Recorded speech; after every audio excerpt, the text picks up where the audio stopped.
is a semiconductor device with PN junction that converts light into electrical energy. Light, LED, Zener diode, photo diode, tunnel diode. क्या होगा इसका right answer? देखिए बहुत आसान है भाई. देखो आप क्या कह रहा है कि लाइट को इलेक्ट्रिकल एनर्जी में कन्वर्ट करता है, तो ये होते हैं आपके फोटो डायोड. और फोटो डायोड का सबसे बेस्ट एप्लीकेशन होता है, कमेंट करके बताओ मेरे साथ आप सब, क्या सभी को पता है? सोलर सेल, है ना. और यहाँ पर जो मटेरियल होते हैं कौन कौन से होते हैं? सिलिकॉन है, जर्मेनियम है, आपका इंडियम गैलियम आर्सेनाइड, ये सब क्या हैं?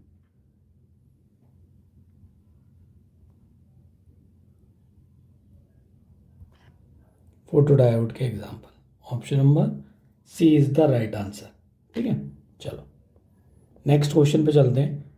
Two coils having a self inductance of 16 henry and 4 Henry are coupled in such a way that mutual inductance is 4 Henry. Find the coefficient of coupling. बहुत important question है. तो option A, B, C, D आपको दिए गए हैं. तो जो भी वैल्यू होगी वो एक या एक से कम ही होगी. तो आप सबको पता है क्या होता है भाई? m बराबर √L1 L2.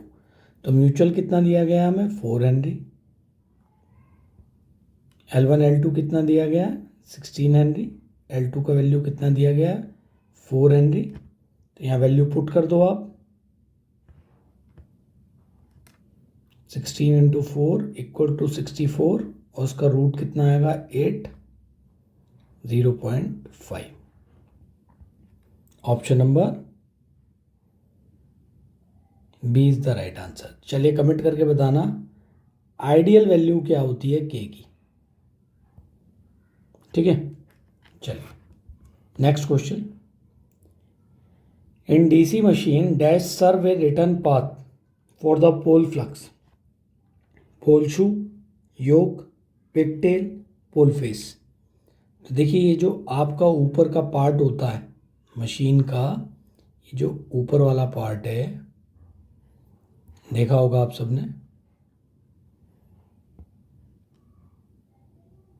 बहुत ही इंपॉर्टेंट है भाई. योक जो है सपोर्ट का काम भी करता है, मशीन को प्रोटेक्ट भी करता है इंटरनल पार्ट्स को. साथ के साथ जो फ्लक्स नॉर्थ से साउथ की तरफ आता है उसे एक रिटर्न पाथ भी देता है वापस कंप्लीट करने के लिए पाथ को, है ना. तो योक का काम ही ये है. Option number B. ठीक है, आयरन और कास्ट स्टील का इस्तेमाल इसके अंदर अपन करते हैं. चलो option number B is the right answer. Next question पे चलेंगे. When two identical sinusoidal voltage with 0 degree phase difference are applied on X and Y plates of CRO, the Lissajous figure obtain will be an. Option A, straight line with negative slope, straight line with positive slope, circle और ellipse. तो देखो जब 0 degree difference है तो आपका याद रखें positive slope वाली लाइन बनती है इस क्वाड्रेंट में, पहला और तीसरा. ठीक है, तो ये जो है आपके लिए बनती है 0 डिग्री पर. और जब आपसे 180 डिग्री पूछा जाए तो भी बनती है स्ट्रेट लाइन ही, but at that time it will be in second और फोर्थ. ठीक है, क्वाड्रेंट. तो ये होती है भाई negative straight line with negative slope, और ये होती है straight line with positive slope.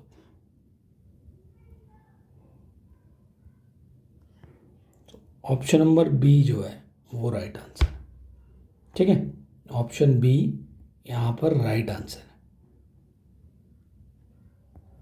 चलिए आगे बढ़ते हैं.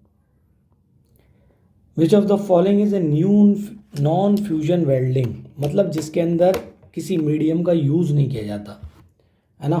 फ्यूजन मतलब किसी मोल्टन मेटल को पिघला कर या किसी जो आपका रहता है फ्यूजन मेटल मतलब इस्तेमाल नहीं किया जाता, तो कौन सी हैं? Inert gas welding, carbon arc welding, forge welding या समर आर्ट वेल्डिंग।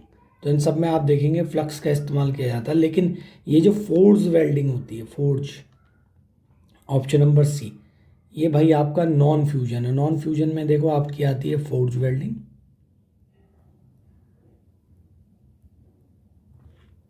दूसरी आती है आपकी रेजिस्टेंस वेल्डिंग,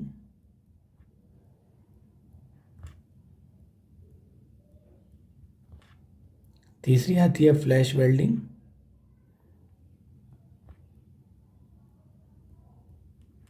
चौथी है आपकी स्पॉट वेल्डिंग। तो आपके ये चारों नाम आपको याद रखने हैं, इससे क्या होगा एग्जाम में कुछ भी पूछ ले आप आंसर दे सकते हैं। Option number C. With reference to DC motor, state true false for the following statement. The difference between armature torque and shaft torque is known as loss torque. Increase in flux would be seconded decrease the torque. देखो यार, machine के armature में भाई ये जो armature पर आपको torque मिलता है ना, और बाहर मशीन में जो शाफ्ट से आपको टॉर्क मिलता है ना, इसके बीच में क्या होता है भाई, लॉस हो जाता है टॉर्क। मान लो अगर यहाँ 10 न्यूटन मीटर का टॉर्क डेवलप हुआ है मशीन के अंदर और आपको 9 न्यूटन मीटर का टॉर्क ही मिलेगा बाहर, लॉस हो जाएगा 1 न्यूटन मीटर का, किसमें? लॉसेज में भाई, friction loss plus windage loss, इन सब में चला जाता है। तो ये पहला पॉइंट तो एकदम राइट है। दूसरा क्या भाई, हमें ये पता है फॉर्मूला, ठीक है, डीसी मोटर में अगर फ्लक्स को बढ़ाएंगे तो टॉर्क बढ़ेगा, है ना। तो यहाँ पर क्या है, डिक्रीज नहीं होगा, डायरेक्टली प्रोपोर्शनल होता है। तो ऑप्शन पहला स्टेटमेंट ट्रू है, दूसरा वाला फॉल्स है। Option number D is the right answer. Next, which of the following is not a characteristic of shaded pole single phase motor? Low efficiency, बिल्कुल सही है, 5 से 25% ही होती है। लो स्टार्टिंग टॉर्क, बिल्कुल सही है, ये भी राइट है। लो ओवरलोड कैपेसिटी, ये भी राइट है। हाई ओवरलोड कैपेसिटी नहीं होती है, ठीक है, क्योंकि शेडेड पोल मोटर का जो यूज़ है वो ज़्यादा हैवी वर्क के लिए नहीं करता, आपको पता होगा, टॉयज, ठीक है, ट्रिमर, इन सब के अंदर इसका इस्तेमाल होता है मोटर का, और ज़्यादा एफिशिएंट भी नहीं होती है, और स्टार्टिंग टॉर्क इसका लो रहता है, तो ज़्यादा ओवरलोड नहीं हो सकती है। हाई ओवरलोड कैपेसिटी के लिए इसका इस्तेमाल नहीं किया जा सकता, ठीक है। ऑप्शन नंबर डी, बाकी सारे पॉइंट एकदम इसके राइट है।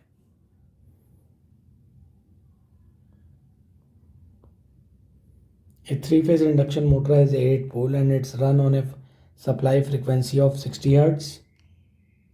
Find the speed of rotating magnetic field. ठीक है, 120F/P ये फॉर्मूला है, पुट करो यार इसे। 8 तो ये कितना जाएगा, 15 it will become 60, 60 into 15 will become 900 RPM। Option number D. So आप देख रहे हो, number of poles will get increase, speed will get decreased. चलो ध्यान रखना है, यहाँ पर बहुत बार क्या करते हैं, जल्दी जल्दी में स्टूडेंट 50-60 रख के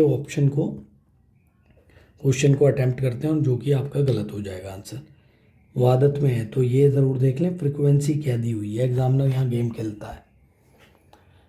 the temperature coefficient of resistance is, तो देखो टेम्परेचर कॉफिशिएंट क्या होता है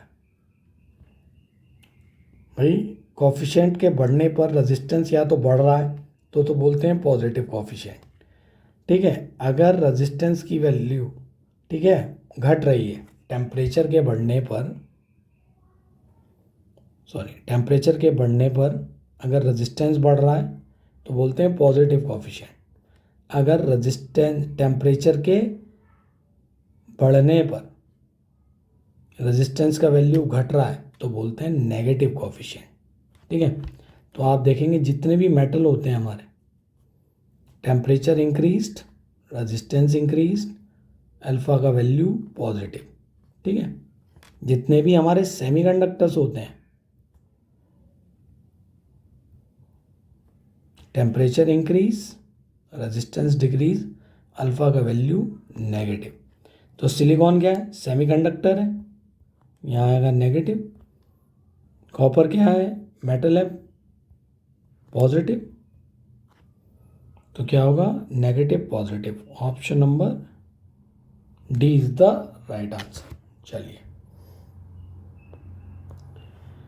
विच of the following bridge is use for the incremental inductance? ठीक है भाई, double Kelvin bridge low resistance के लिए,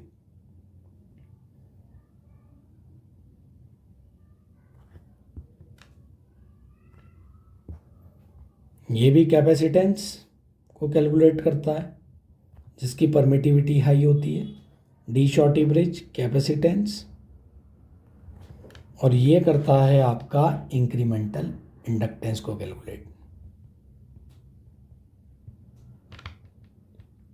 inductance has been calculated by option number D, ohm's bridge.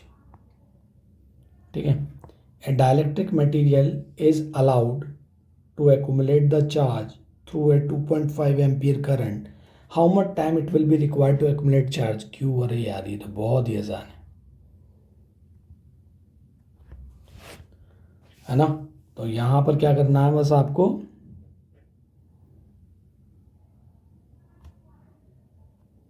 Q बराबर I, 40 coulomb 2.5 which is equal to 400/25, 16 second.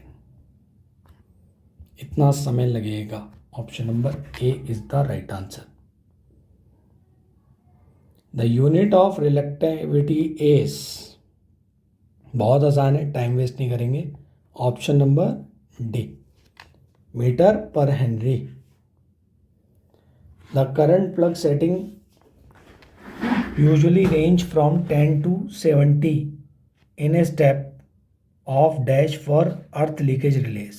कितना होता है? 10%। Option number सी।